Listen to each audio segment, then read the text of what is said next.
자, 그럼 시장에 한 걸음 더 깊이 들어가 보겠습니다. 시장이 상승하는 이유 여러 가지가 있겠지만 어쨌든 우리나라 시장의 근본적인 펀더멘털이 변할 것이다.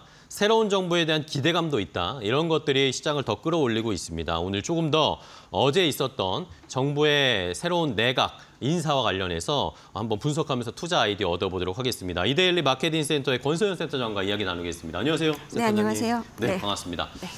시장이 불장입니다. 그러게요. 네, 굉장히 뜨거운데 자, 어제 또 정부에서 어제 내각 인사 발표가 있었어요. 장관 인사는 왜 이렇게 늦냐? 약간 고심을 하고 있는 건가? 그런 이야기들도 나왔는데 그런 이야기 나오니까 또 바로 네. 어제 인사가 나왔습니다. 어제 저도 살펴봤는데 정부 부처 장관 인선 보니까 어쨌든 이재명 대통령이 추구했던 그런 모습대로 인사들이 선정됐다 그런 분석들이 많더라고요. 어떻게 보셨어요? 네. 저희 오늘 조찬 세미나가 있어서 거기 갔다 왔는데 네네. 거기서 또 모두가 인선 얘기를 하고 그쵸. 또 오는 길에 이제 차 안에서 라디오를 들었는데 라디오에서 계속 이제 장관 인선에 네, 대한 그쵸. 얘기가 나오더라고요. 그만큼 이제 인사에 대한 관심이 높았다는 건데 어제 장관급 12명에 대한 네. 이제 내각 인선을 단행을 했죠. 과기정통부와 국방부, 중소벤처기업부, 그리고 외교, 통일, 환경, 노동, 여성가족, 해수, 농식품부, 보훈부까지 여러 개 부처에다가 이제 장관급인 국무조정실장까지 인사를 했는데 원래 이제 우리 이런 말 많이 하죠. 인사가 만사다라는 그쵸. 말도 네. 많이 하고 사실 기업에서도 보면 인사라는 게 어찌 보면 조직에 주는 시그널이기도 하거든요. 그러니까 조직이 가야 할 방향이라든가 인사권자의 목표라든가 철학이 이제 인사에서 다 드러나는 건데 네. 그래서 이제 새 정부 들어서고 나서 첫 번째 인사, 장관 인사, 그러니까 내각 인사를 어떻게 구성할 것인가에 대한 관심이 굉장히 높았는데 사실 저는 대통령이 제일 중요한 게 필요한 덕목 중에 하나가 용봉술이라고 생각해요. 그쵸. 그러니까 대통령이 모든 걸 다 잘할 수는 없고 모든 걸 다 알 수는 없는데 적재적소에 적절한 인재를 잘 쓰는 것만 해도 한 80~90%는 성공을 그쵸. 하는 거거든요. 근데 이번 장관급 인선의 키워드는 제가 보기엔 두 가지인 것 같아요. 일단 실용주의 하나 하고 실용주의. 하나 협치. 이걸 굉장히 이제 강조하고자 하는 게 인선에서 좀 드러났다고 생각이 드는데 네. 사실 정치적인 색깔 혹은 보훈 인사 이런 것보다는 이제 그 부처의 정책을 얼마나 잘 수행할 수 있는가 이거를 굉장히 많이 봤다. 네네. 이 정부의 국정 운영 기조를 잘 맞출 수 있는가 그리고 그거를 이끌어갈 능력이 있는가. 그래서 결국 실력 있는 분, 그 네네. 분야의 능력자를 앉혔다 이런 느낌이었는데 또 하나 이제 협치인 거죠. 그러니까 국민통합 인사라는 건데. 전 정권에서 임명됐던 장관 한 명을 유임을 했잖아요. 네. 그게 굉장히 상징적이라고 이제 보는데 사실 이제 대선 전에 이재명 정부가 들어서면 장관 후보로 누가 유력하다 이런 한마평 굉장히 많이 들었었잖아요. 누가 유력하고 누가 열심히 뛰고 있고 네. 근데 사실 한마평과는 굉장히 다른 깜짝 인사가 많았기 때문에 이번 인사가 실제로 국정 운영에 어떤 영향을 줄지 이런 거에 대한 기대감도 지금은 상당히 큰 것 같습니다. 네. 마지막에 말씀해 주셨듯이 의외 인물들도 많이 네. 포함이 됐는데 대통령실에서는 그런 이야기는 하더라고요. 그 국민 추천제 추진하겠다고 추천 많이 받겠다고 그렇죠. 했는데 그것도 많이 반영을 했다 라고 대통령실에서는 이야기는 하더라고요. 자, 그러면은 센터장님이 보시기에 어제 인사 중에 가장 눈에 띄었던 그런 인사는 어떤 사람이었나요? 많은 분들이 눈에 띄긴 했는데 그중에서도 사실 저뿐만 아니라 재계나 아니면 경영계에서도 굉장히 노동계에서도 주목했던 인사가 바로 고용노동부 장관 내정자가 아니었을까 싶은데 김영훈 내정자가 이제 됐죠. 이분이 사실 현직으로 보면 이제 철도기관사예요. 이제 어제도 일을 하셨다면서요? 맞아요. 인선 발표 났을 때 부산에서 서울까지 새마을 열차 운행하느라고 휴대폰 꺼놔서 연락을 못 받았다 이런 기사도 나고 이랬었는데 이력을 쭉 보면 1992년에 철도공사의 전신이죠. 철도청의 기관사로 입사를 해서 2000년부터 노동운동을 하신 분이에요. 그래서 전국 철도 노조 위원장도 하시고 위원장 하실 때 전국 철도 총파업으로 구속된 적도 있었고 운수산업노조 초대 위원장도 하셨고 이제 2010년에는 민주노총 위원장도 하셨는데 굉장히 역대 최연소 위원장이었죠. 2017년에 이제 정의당에 입당하면서 정치계에 입문을 했는데 그때 비례대표 후보로 나갔다가 낙선하기도 했고 그 뒤로 정의당 탈당해서 22대 총선에서는 더불어민주연합 비례대표로 나갔다가 또 낙선하기도 하고 이제 더불어민주당이랑 통합이 되면서 2022년 20대 대선에서는 이제 노동위원장을 맡으면서 이재명 대통령과 친분을 맺기도 했다고 하고요. 이번 21대 대선에서도 선거대책위의 노동본부장을 맡았거든요. 그러니까 이제 노동 분야에 큰 틀을 좀 설계하기도 하고 공약을 좀 지원하기도 했는데 이 대통령실에서 설명은 뭐 이 김영훈 후보가 노동자를 대변해온 인사라고 평가를 하긴 했습니다. 뭐 네. 이제 산업재해라든가 뭐 노란봉투법 그리고 주 4.5일제 이게 다 이제 더불어민주당이 그쵸. 대선 공약으로 내세웠던 건데 뭐 이런 공약들을 잘 수행할 수 있는 그러니까 일하는 사람의 권리를 강화하는 역할을 좀 기대한다라고 발표는 했습니다. 네. 대선 공약에 나왔던 게 그러면 거의 김영훈 장관 내정자가 아마 설계를 하고 추천을 하고 했던 내용인 것 같아요. 자, 그러면은 뭐 어쨌든 뭐 이재명 대통령이 늘 말하는 게 그 분야의 전문가가 뭐 예를 들면 노동운동하고 노동계에서 실력이 있는 사람이 노동부 장관을 하는 게 맞다. 이런 취지로 인선을 한 것인데 사실 기업들의 입장에서 이제 투자 쪽에서의 재계 쪽에서는 사실 민주노총 출신의 고용노동부 장관이다라면 이거는 상당히 좀 부담스러울 수밖에 없는 거 아닙니까? 그렇죠. 지금 뭐 노동계는 굉장히 환영한다라는 네. 메시지 계속 내고 있고 경영계는 이제 일단은 말은 아끼긴 하는데 굉장히 긴장하고 있는 상태긴 그쵸. 하죠. 그러니까 늘 뭐 재계하고 민주노총이 대립을 해왔었는데 이 대립해온 상대 이 민노총의 위원장 출신이라고 하니까 이분이 장관이라고 뭐 이런 분위기긴 그쵸, 한데요. 일단 기본적으로 고용노동부잖아요. 그러니까 이분은 노동계의 입장을 대변할지 모르겠지만 일자리를 창출하는 기업의 입장도 대변할 것이냐, 이쪽의 입장을 생각해 줄 것이냐 이런 부분에서 이제 기업들이 좀 불안감을 느끼고 있는 것 같긴 해요. 근데 사실 이제 민노총이 계속 요구해 온 게 뭐 5인 미만 사업장까지 근로기준법을 좀 확대 적용해 달라. 라든가 이제 대표적으로 노란봉투법 미통과가 돼야 된다라는 거, 그리고 또 노동시간 단축이라든가 뭐 산업 안전 강화 이런 것들이 이제 민노총에서 굉장히 요구를 해왔던 정책들이잖아요. 그리고 또 이게 이재명 대통령의 공약이기도 했고, 그래서 이런 것들이 굉장히 빠른 속도로 이제 추진되지 않겠냐라는 전망이 나오는데 그 중에서 이제 노란봉투법에 대한 우려가 가장 크긴 하죠. 네, 이게 노란봉투법이 자세하게 뭡니까? 노동조합법 2조 3조인 건데 이게 사실 이제 노란봉투법에 별칭이 붙은 네네. 게 2014년에 쌍용차 이제 구조조정이 이루어졌었어요. 근데 그 구조조정 과정에서 대규모 이제 해직자들이 생겼죠. 실직자들이 생겼는데 이분들이 이제 파업을 했어요. 그렇죠. 근데 회사에서 이제 파업으로 인해 손해를 입었으니 이 노동자들 파업한 이 노동자들을 상대로 소송을 걸었고 손해배상을 하라라고 소송을 걸었고 법원이 파업에 참여한 노동자에게 47억 원을 배상하라고 판결을 내렸었어요. 근데 이게 사실은 이제 기업 입장에서 보면 47억 원이 얼마 안 되는 돈이지만 개인한테 보면 이거 굉장히 큰 돈이거든요. 이게 평생 벌어서 갚을 수 있냐 뭐 이런 정도의 규모이기 때문에 그때 한 시민이 언론사 편집국에 노란 봉투에다 4만 7천 원을 담아서 이분들한테 도움이 됐으면 좋겠다라고 보낸 게 이제 노란 봉투 캠페인이 벌어지면서 이 한 15억 원 가까이 모금이 됐었는데 이거는 그래서 결국은 노동자들이 파업, 그러니까 사실 파업을 할 수 있는 거는 정당한 쟁의행위거든요. 정당한 권리인 건데 이런 경우에 회사가 엄청난 액수의 손해배상을 청구하는 걸 제한하는, 그러니까 노동자의 파업 권리를 보장해주는 법안인 거예요. 그리고 이제 이 법안에는 또 뭐 원청, 하청, 재하청 이런 구조에서 사실 노동자가 그러니까 말단에 있는 이 노동자들은 보호받지 못하는 경우들이 좀 있었는데 이 실제로 노동 조건에 영향을 주는 원청도 사용자로 인정을 해서 이 교섭 테이블에 원청도 앉아야 되는 거 아니냐 뭐 이런 내용도 좀 들어가 있고요. 사실 이게 지난 정부에서 2번 정도 이제 국회를 통과를 했었는데 대통령이 2번 더 거부권 행사를 해서 이제 통과가 못 된 거라서 노동계에서는 계속 이제 노동계, 경영계에서 다 이제 뜨거운 감자였는데 어쨌든 이제 노동계에서는 헌법에서 보장된 노동자의 기본 권리를 보장하는 거니 합법적인 파업에 대한 손배는 제한하는 게 맞다라고 이제 주장을 하고 있고, 반대하는 쪽에서는 합법적인 파업에서 이 합법적이 지켜질 것이냐라는 거에 의문을 제기하고 있는 거예요. 이제 불법 파업 그리고 폭력적인 파업 이런 것까지 면제부를 주는 결과가 되는 거 아니냐. 그렇게 되면 노사 갈등 심해질 거고 뭐 기업의 이제 부담이 될 수 있는 거는 당연한 거니까. 근데 이 와중에 이제 민주노총위원장 출신이 고용노동부 장관으로 왔으니까 노란봉투법 이 통과를 계기로 이 노동계 이 목소리가 굉장히 커지지 않겠냐라는 이제 걱정이 나오고 있는데, 또 한편으로는 김 후보자가 민노총 위원장으로 있을 때는 상당히 온건포로 분류가 됐다라고 해요. 그리고 이제 민노총이 지지한 정당이 사실은 더불어민주당이라기보다는 뭐 녹색당, 뭐 정의당, 진보당 이랬잖아요. 뭐 노동당까지 해서. 근데 김 후보자가 이제 정의당에서 탈당해서 더불어민주당 합류한, 그러니까 더불어민주연합에 입당하면서는 약간 민노총하고 거리를 좀 두었다라는 얘기가 좀 있어서 이게 중간에서 균형을 얼마나 잘 잡을 수 있을 것이냐. 그러니까 일자리를 만드는 기업의 입장도 어느 정도 좀 감안을 해주지 않겠냐라는 기대감도 일말의 기대감도 있긴 합니다. 네. 자, 뭐 이러니까 노란봉투법은 아마 국회에서 다시 재발의가 돼서 통과되면은 이재명 대통령은 제가 할 가능성이 그렇죠. 굉장히 높은 상황이죠. 그건 한번 계속 지켜봐야 되겠고요.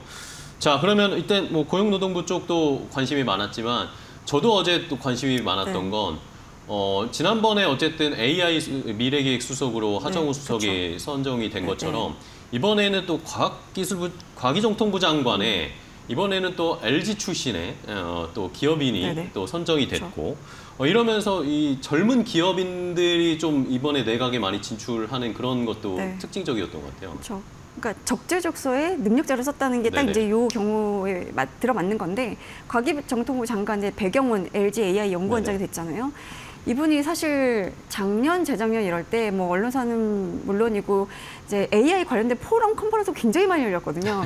굉장히 기존소설로 많이 나왔던 분입니다. 그래서 사실 일반 독자분들도 굉장히 친숙하신 분일 수 있어요. 그리고 이제 중소벤처기업부 장관에는 한성숙 전 네이버 대표가 임명이 됐는데 앞서 이제 하정우 센터장 임명과 다 엮어서 지금 이재명 정부가 어느 쪽에 이제 중점을 두고 있는지가 이제 적나라하게 드러나는 인사였는데 뭐 배 원장 같은 경우는 뭐 자타공인 국내 AI 전문가라고 볼 수 있는 거거든요.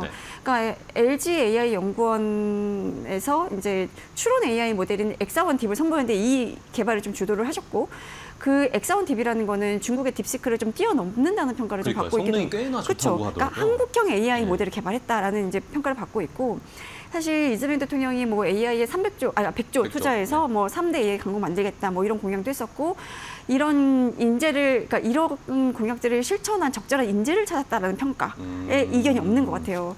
그래서 이게 사실은 AI를 이렇게 밀어붙이는 게 지금 우리나라가 보면 뭐 반도체, 조선 그동안에 이제 우리나라의 경제를 이끌어왔던 이제 여러 가지 산업들의 성장 동력이 조금씩 떨어지고 있는 게 이제 눈에 보이고 있고 그렇다면 새로운 성장 동력을 찾아야 되는데 그게 이제 AI로 보고 있는 거고 이 AI에 더해서 뭐 바이오라든가 뭐 에너지 이런 데서 성장 모멘텀을 만들어서 그 성장 모멘텀을 기반으로 이제 분배 혜택을 확보하겠다. 사실 진보 정권은 분배에 조금 이제 초점이 가 있는데 지금 성장 동력 자체가 너무 없으니까 AI부터 시작해서 성장 동력을 만들고 그걸 기반으로 이제 분배 혜택을 짜겠다라는 게 지금 정부의 틀인 것 같은데요.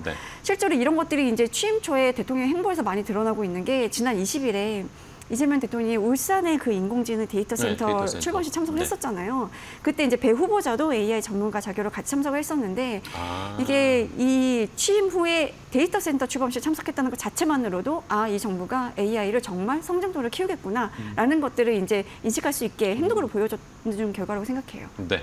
자, 그렇다면은 뭐 지금 뭐 배경훈 후보자 이야기를 많이 했고 사실 한성숙 후보자도 역시 지금 중기부 중소벤처기업부 장관으로 내정이 된 상황인데 어쨌든 이 한 전 대표도 한 후보자도 이 스타트업이나 이 벤처 투자 이쪽에서도 어쨌든 경력을 시작한 사람이잖아요. 그러니까 이것에 대한 기대감도 많이 크더라고요. 그렇죠. 이게 사실 지난 정부 때 벤처 업계 그리고 이제 벤처 캐피탈 업계 다 힘들었거든요. 일단 기본적으로 모태펀드 규모가 많이 줄었고 금리 인상기로 접어들면서 이제 VC들 벤처 기업들은 이 보릿고기를 어떻게 넘어야 되냐. 그게 이제 최대의 화두였었어요. 살아남아 보자 일단은 이런 거였는데 이재명 대통령이 이제 공약을 내걸었던 게 연간 40조 원 규모 벤처 투자 시장을 육성하겠다. 그리고 세계 4대 벤처 강국 만들겠다라고 공약을 했잖아요. 이 공약을 실현할 중기벤처부 장관의 이제 한성숙 전 네이버 대표를 지명을 했는데 이 사실 네이버가 지금 빅테크가 됐지만 어찌 보면 국내 벤처 1세대라고 볼 수가 있죠. 그 네이버를 빅테크로 이끈 어찌 보면 벤처 스타트업 전문가라고 볼 수도 있는 건데 이제 한성숙 내정자의 이력을 좀 보면 이제 월간 PC라인 기자로 사회생활을 시작했다고 해요. 그런데 이제 1997년에 엠파스 창업때 이제 초기 멤버로 합류를 했고 또 2007년 네이버 그때는 이제 NHN이었는데 그때 이직해서 뭐 검색품질 센터장이라든가 서비스 본부 뭐 서비스 총괄 이사 이렇게 쭉 지내고 2017년 3월에 네이버 대표로 취임을 했거든요.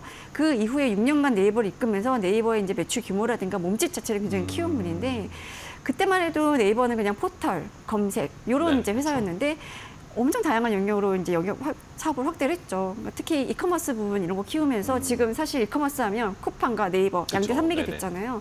그리고 여기에 뭐 네이버 웹툰이라든가 뭐 아니면 라인 이런 쪽으로 이제 컨텐츠로도 강화를 했고 이걸 또 글로벌 사업으로 확대를 해서 사실 동남아나 일본 이런 데 가면 라인 메신저 굉장히 많이 쓰잖아요. 뭐 그 이후에 이제 2022년 3월에 대표직에서 물러났는데 뭐 그 이후에는 네이버 유럽 개발 대표 맡아서 이제 유럽 시장 공략하는 데 조금 이제 주력했고 지난달에 퇴임했는데 퇴임 이후에는 고문으로 좀 활동을 해오고 있었거든요. 네. 그러니까 이 사실 대통령실 지금 AI 미래기획 수석에 하정우 네이버 클라우드 AI 이노베이션 센터장이 임명이 됐는데 어쨌든 네이버 출신 두 분이 한쪽은 이제 AI 수석이고 한쪽은 중기벤처부 장관이 된단 말이에요. 그러면 중기벤처 분야 중에서도 AI를 개발하는 이 분야에 엄청난 지원이 이제 쏟아지지 않겠냐. 그러면 지원하는 만큼 이 분야는 크겠지라는 기대감이 상당한 것 같습니다. AI 벤처 투자에 어쨌든 연결을 해서 많이 정책을 추진하겠다라고 우리가 생각을 할 수가 네. 있겠네요. 결국에는. 그러니까 사실 우리가 뭐 오늘 이제 그 과거에 이제 정동부 장관을 하셨던 진대재 뭐 스카이레이크 회장을 뵀었는데 그분이 우리가 처음에 이제 통신 기술 보급되고 이럴 때도 통신기기 하나 변변하게 개발 못하는 국가였다. 그쵸. 그러나 지금 통신 강국이 되지 않았냐. 사실 AI도 조금만 지원이 이루어지고 이러면 한국인의 특성상 엄청 빠른 속도에 발전할 수 있을 거다라는 기대감을 드러내시더라고요. 그렇습니다. 그러니까 그렇게 되면 AI가 정말 한국 경제를 먹여 살릴 수 있는 성장 동력이 될 수 있겠다라는 생각이 좀 듭니다. 네. 자, 이 인사에서도 우리가 알아볼 수 있는 게 결국에는 AI 미래기획수석으로 하정우 수석이 발탁이 됐고 한성숙 장관 후보자는 이제 중소기업 벤처 투자 쪽으로 이제 연결을 시키고 결국에 배경훈 이제 과기정통부 장관 이렇게 쓰리톱이 뭔가 협조를 많이 하면서 AI 쪽의 사업을 정책을 많이 추진할 것으로 보이네요. 앞으로 기대를 해보고 이런 것 때문에 뭐 어쨌든 주가도 올라가고 있는 거고. 자, 그 다음으로 또 살펴볼 사람이 농식품부 장관입니다. 아까도 뭐 살짝 저희가 언급을 했지만 어쨌든 전 정권의 농식품부 장관을 유임시켰습니다. 네. 굉장히 아마 이 부분이 제일 놀라신 분들이 많을 거예요. 화제가 제일 많이 됐죠. 그러니까 이분이 송미령 장관이 지난 정부 때죠. 2023년 12월에 농식품부 최초 여성 장관 임명이 된 분인데 유일하게 유임이 됐기 때문에 이분은 인사청문회 없이 이제 계속 업무를 이어가시면 되는데 사실 이제 과거에 이런 사례가 있었나 보면 이명박 정권에서 박근혜 정권을 바뀔 때 김관진 국방부 장관이 유임이 됐었는데 그때는 이제 여당이 바뀐 건 아니었잖아요. 근데 이번엔 정권과 여당이 바뀌었는데 전임 장관이 유임됐다. 이거는 이제 처음인 거죠. 처음인가요? 그렇죠. 처음에 이런 사례가 없었습니다. 그러니까 이게 어찌 보면 이제 협치 혹은 이제 탕평 인사의 상징인 건데 뭐 진영 논리에 매몰되지 않겠다. 그리고 능력 있으면 쓰겠다. 이런 의지를 드러낸 거예요. 근데 사실 대통령실 인사에서도 보면 뭐 비서실장이라든가 정무수석 이런 분들이 다 비명계였었어요. 그러니까 사실 이제 처음에 대통령이 되고 나면 이제 측근들을 쓰기 마련인데 그 대통령실 인사에서부터도 약간 이제 협치를 하겠다. 이제 탕평 인사를 하겠다라는 게 지금 의지가 들어왔었는데 이 송미령 장관의 유임이 활용점정이 아니었나 저는 좀 생각하고 있는데 이걸 이렇게 해서 대통령이 통합이라든가 협치를 얘기하는 거에 그치면 진정성이 있어라고 이제 의심할 텐데 이걸 이제 행동으로 보여준 거야. 나 정말 협치할 거야라는 걸 행동으로 보여준 게 아닌가 하는 생각이 좀 드는데 사실 송 장관 유임이 더 의외였던 게 그 이재명 대통령이 더불어민주당 대표 시절에 추진했던 양국관리법 개정안 이거를 강력하게 반대한 이력이 있었거든요. 이 사실 양국법이라는 거는 남아돈 우리나라가 이제 쌀 수요가 줄어들면서 남아돈 쌀이 굉장히 많은 나라가 됐는데 이 남아돈 쌀을 정부가 이제 의무적으로 매입을 하도록 하는 내용이에요. 그러니까 농민들을 위해서 쌀값 안정을 도모하기 위한 수단인 건데 지금은 사실은 필요할 경우 매입하도록 되어 있는데 이거를 아예 의무 매입으로 이제 바꾸자는 거예요. 근데 문제는 뭐냐면 이렇게 되면 재정 부담이 따를 수밖에 없는 거죠. 그래서 농업경제연구원이 분석한 자료를 보면 그러니까 양국법 개정안을 시행을 하면 2030년까지 한 1조 4천억 원이 연간으로 필요하다라는 매년? 그렇죠, 매년. 그러니까 이게 이제 재정 부담이 따르기 때문에 당시 송 장관은 이거는 농업의 비리를 망치는 농망법이라고 비판도 하고 막 이렇게 굉장히 센 이제 워딩이었었는데 그러면서 이제 두 차례나 거부권을 건의하면서 반대를 했었거든요. 그러니까 그 송 장관이 거부한 이유도 어찌 보면 이제 납득이 좀 되긴 하는 게 지금 정부가 쌀값 안정을 줄이기 위해서 근본적으로 이제 재배 면적을 좀 줄이는 방안들을 유도를 하고 있어요. 그러니까 벼를 재배하는 농민이 다른 작물로 전환을 하면 뭐 지원금을 준다던가 이런 식으로 재배 면적을 줄이는 그 정책을 쓰고 있는데 정부가 의무 매입을 해서 쌀값이 어느 정도 안정되는 것들이 이제 확신이 들면 농민들이 벼 재배를 감축할 이유가 사라지는 거죠. 줄일 필요가 없잖아요. 그러니까 기존의 정책가 상충되는 부분이 있는 거예요.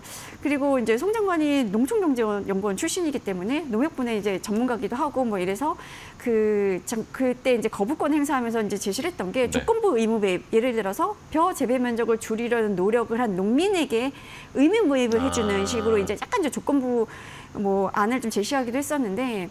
일단 이제 이재명 정부가 양곡법 개정을 공약을 했으니까 네. 이제 새 정부 들어섰고 다시 이걸 추진할 것으로 보이는데 마침 또 어제 국회에서 농림축산해양수산위원회 전체회의가 열렸거든요. 네. 약간 입장이 바뀌었더라고요. 그렇죠. 송장관 출석했죠. 네. 거기서 이제 물어봤을 거 아니에요.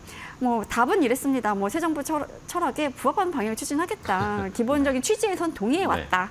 네, 다만 부작용이 없는 방향으로 위원회가 다시 논의할 것이다라고 밝힌 거를 봐서는 장관 시절에 주장했던 조건부 의무 배입 이런 것들을 조금 밀어붙이지 않을까 하는 생각이 좀 드는데 어쨌든 이 인사는 굉장히 파격적이라고 저는 봅니다. 그러네요. 자, 뭐 양곡법이 또 어떻게 조금 약간 틀이 바뀔지 네. 그것도 살펴봐야 되겠네. 어쨌든 지금은 의무 매입을 하는 그런 식으로 추진을 하고 있는데 이거를 조건부 의무 매입으로 좀 바꿀 수도 있다. 뭐 이재명 대통령이 맨날 그러잖아요. 하는 거 봐서 이런 식의 이야기를 많이 하니까 뭐 그런 식으로 바꾸지 않을까. 그것도 한번 살펴봐야 되겠고. 자, 국방부 장관도 한번 살펴볼까요? 국방부 장관에는 이제 안규백 의원이 그렇죠. 지명이 됐습니다. 네. 이제 뭐 많은 분들이 아시겠지만 군인 출신이 아닌 아니요. 민간인의 최초 국방부 장관 그쵸. 이제 될 수 있는 가능성이 높아졌는데요. 네. 네. 이게 1961년에 5.16 군사 쿠데타 이후에 국방부 장관은 예외 없이 그쵸? 대장, 중장 출신이 이제 발탁이 군 출신, 됐었어요. 육사 출신 뭐 이런 그쵸. 식이었죠. 근데 이제 안구백 의원은 뭐 성균관대 철학과 나와서 국회의원 5선 하면서 사실 의정활동 대부분은 국방위원회에서 하긴 했었어요. 네네. 그래서 20대 국회에서는 국회 국방위원장을 맡기도 했었고 네. 그래서 장성 출신은 아니지만 군에 대한 이해도는 높다는 평가기는 한데 거기다가 이제 그 비상계엄 선포 때문에 이제 내란 혐의가 있었잖아요. 거기에 대한 이제 진상규명 국정조사 특별위원회 위원장을 맡기도 했기 네, 때문에 이런 위원장을 맡았던 이런 분이 이제 국방장관을 해야 군 개혁을 할 수 있지 않겠냐라는 이제 그 배경이 좀 작용한 것 같은데 뭐 민간 출신이니까 군 출신보다는 좀 전문성이 떨어지지 않겠냐. 워낙에 군이라는 데는 특수조직이니까. 기밀이 많잖아요. 그래서 이제 그런 지적이 좀 나오기도 하는데 한편에서는 뭐 군사 대비 태세라든가 뭐 이런 현안에 대해서는 뭐 합참의장도 있고 각군의 참모총장도 있으니까 거기에 맡기고 이 국방부 장관은 이제 국무위원이기 때문에 뭐 다른 부처와의 뭐 업무 조율이라든가 협조라든가 뭐 예산 입법 뭐 이런 쪽에 좀 비중을 두고 활동하지 않겠냐라는 좀 전망이 나오고 있습니다. 네. 어쨌든 뭐 다른 부처와의 협업이나 뭐 입법 아니면은 뭐 군 개혁 관련돼서 조금 더 강하게 드라이브를 걸 수 있을 민간 출신의 국방부 장관. 자, 그렇다면 어제 어쨌든 뭐 여러 인사들이 어제 있었는데 어제 실제로 이런 인사가 나오니까 최근에 뭐 시장이 워낙 좋고 빠르게 반응하니까 이런 인사가 나오니까 또 주가들이 바로 반응을 했습니다. 네. 뭐 한성숙 장관 내정자 이야기 나오니까 네이버 주가 그렇죠. 뭐 하정우 수석 다음으로 또 한 번 주가 맞아요. 오르기도 했고 LG 지주사도 그쵸. 어제 주가가 오르더라고요. 맞아요. 그러니까 이게 뭐 여러 가지가 겹치긴 했는데 사실 네이버는 아까 들어오기 전에 보니까 좀 하락세를 보이고 있긴 오늘 좀 쉬고 하더라고요. 있어요. 근데 네. 어제 네이버 7% 오른 많이 올랐으니까. 29만 원에 마감하면서 현대차, 하나에어로스페이스, 두산에너비리티 제치고 네. 코스피 시가총액 5위로 올라섰는데 지난 2일만 해도 10위였거든요. 그러니까 뭐 그쵸. 22일 만에 5위로 껑충 뛴 건데 뭐 이제 지금 현 정부의 AI 육성 의지라든가 뭐 워낙 스테이블 코인 발행에 대한 그러니까 관련주를 스테이블 코인이 묶였잖아요. 또 엮였어요. 저 네이버뿐만 아니라 이제 카카오페이 이런 것도 올랐는데 한때 국민주였던 네카오가 뭐 굉장히 미운 우리 새끼가 됐다가 지금 다시 이제 부활하나요? 화려하게 네. 부활하는 네. 분위기예요. 어제 카카오페이도 한 15% 넘게 올랐거든요. 오늘도 올라요. 네. 네, 카카오페이는 사실 기업 공개 한 3년 만에 공모가를 넘어서기도 했던 네. 그 상황이라서 이런 이제 호재들은 조금 이제 더 갈 것 같고 여기에 이제 네이버 출신들이 이 정부 주요 보직에 등용된 거. 그러게요. 그러면 네이버가 하는 사업에도 그러니까 네이버에 대한 뭐 특히 이런 의미가 아니라 네이버가 했던 그 사업에 대한 이해도가 높은 분들이니까 아무래도 이제 이 좀 우호적인 환경이 조성되지 않겠냐라는 기대감이 그렇겠죠. 좀 이제 작용한 네. 것 같고요. LG 같은 경우는 사실 뭐 배경훈 AI 연구원장의 과기정통부 장관 내정도 있었지만 워낙 이 정부의 증시 뭐 부양 공약, 그래서 구체적인 이제 밸류 프로그램 이런 것 때문에 지주사 주가들이 일제히 그쵸, 올랐는데 이제 LG도 LG는 못 갔죠, 잘. 그 이제 뭐 그런 부분이 좀 작용한 거죠. 근데 네. 전반적으로 그냥 뭐 지주사, 그러니까 밸류업에 따른 지주사 증시 상승, 주가 상승의 일환으로 좀 보는 게 맞는 것 같습니다. 네. 자, 뭐 이러면서 뭐 AI 이야기 계속 나오니까 뭐 또 그동안 쉬었던 로봇도 좀 네. 가야겠다 네, 이러면서 맞아요. 로봇주도 같이 올라가고 뭐 이런 분위기가 지금 뭐 분위기 자체가 시장이 좋으니까 여기저기 엮이면서 상승이 많이 나오고 있습니다. 네. 자, 그리고 어제 뭐 장관 인사도 있었지만 어제 또 더불어민주당 쪽에서는 이 코스피 5천 특위라는 걸 네. 지금 또 출범시켰어요. 어쨌든 이재명 대통령의 강한 의지이기도 네. 하고 민주당도 이걸 뒷받침하겠다라는, 여당도 뒷받침하겠다라는 의지로 네. 뭐 상법 개정 아무래도 이제 빠르게 추진할 가능성이 높아지겠죠. 그러니까 이게 장관 인선을 보면 어떤 법들이 속도가 나겠다라고 이제 예상이 가능한데 코스피 5천 특위 출범으로 이제 상법 개정안이 그쵸. 굉장히 네. 속도가 나겠다라는 예상을 좀 할 수 있는 거죠. 사실 코스피 오늘 아침에 보니까 3,090점도 넘었는데 뭐 요새 뭐 여러분들 만나보다 보면 정말 5천 갈까? 이런 네, 질문들을 주식 많이 얘기 해요. 많이 하십니다. 지금이라도 주식 사기에 늦지 않았을까? 뭐 이런 얘기를 많이 하는데 지금 사실 증시 오르는 거 보면 경제 지표라든가 뭐 한국 경제가 처한 여러 가지 상황들이 있잖아요. 외교, 안보, 통상 굉장히 어려운 상황이고 뭐 이란 전쟁도 그쵸. 그렇고 녹록지가 않은 건 맞는데 그렇다고 또 기업 실적들이 눈에 띄게 개선이 됐냐 이것도 아니거든요. 그러니까 펀더멘털이 뒷받침이 안 된 상황에서 주가가 이렇게 오르는 거는 결국 기대감인 거거든요. 그러니까 새 정부 정책에 대한 기대감. 증시가 이렇게 가는 거는 좋아질 거야라는 이제 기대감이 작용을 한 건데 그런 면에서 보면 이제 상법 개정안을 이 정부는 의지를 갖고 밀어붙일 수밖에 없는 상황인 네네. 것 같아요. 그래서 정부로서는 이런 의지가 정권 쪽 우리가 반짝하고 말 게 아니라 정말 정권 말까지 끝까지 가져갈 거야라고 이제 강조하는 의미에서 어찌 보면 사실 약간 보여주기의 의미도 좀 큰 것 같아요. 그쵸. 코스피 5천 특위를 만들어서 우리가 정권 끝날 때까지 증시 부양에 적극 나설 거야라는 걸 보여주는 의미인 것 같은데 이 그 특위위원장을 오기영 민주당 의원이 맡았거든요. 네. 근데 어제 또 한 번 이제 출범식에서 상법 개정안을 강조를 했죠. 네네. 근데 코스피 지수 오르는 게 뭐 이분들 똑같은 얘기를 했어요. 기업에 대한 실적 때문이 아니다. 그러니까 상법 개정안을 당론을 채택을 하면서 이재명 정부 출범 이후의 기대감 때문이다라고 이제 말을 했고 상법 개정은 시들 요구라고 강조를 한 거죠. 네네. 그러니까 이 사실 민주당이 추진해온 상법 개정안이 이게 그 가장 큰 골자는 이사총시 의무 대상을 기존의 회사였던 거를 회사 및 주주를 확대하는 거잖아요. 네. 그래서 이사들이 지배주주의 이익만을 위해서 결정하는 게 아니라 전체 주주를 위해서 결정할 수 있게 그럼으로 인해서 기업들의 이제 밸류가 좀 높아지고 실제로 소액주주의 이런 권한이라든가 이런 것도 좀 보호하는 방향으로 전반적으로 가겠다라는 네. 거였는데 그 워낙에 이제 윤 정부 때 추진했던 상법 개정안에다가 더 여러 가지들이 가미가 됐잖아요. 네, 더 감사위원 강력한 게 분리선출이라든가 아니면 집중투표제 활성화라든가 3% 룰 뭐 이런 것들이 추가돼서 더 강력해진 상법 개정안을 추진 중인데 지금 코스피 특위 5천 특위까지 이제 출범을 하면서 아마도 이 상법 개정안은 더 속도가 나지 않을까 하는 생각이 좀 듭니다. 네. 자, 이렇게 오늘은 정부에서 지금 추진하고 있는 여러 가지 뭐 코스피 5천 특위도 그렇고 내각 인사를 보면서 이 투자 아이디어를 좀 얻어봤습니다. 시청자분들도 이 인사가 만사인데 시장에서도 인사가 지금 더 중요해진 상황이 됐어요. 잘 살펴보시면서 투자 아이디어 얻어보셨으면 좋겠습니다. 자, 오늘 권소연 센터장과 이야기 나눠봤습니다. 좋은 인사이트 주셔서 감사하고요. 다음 시간에 또 뵙겠습니다. 센터장님 고생 네, 많으셨어요. 수고하세요. 고맙습니다.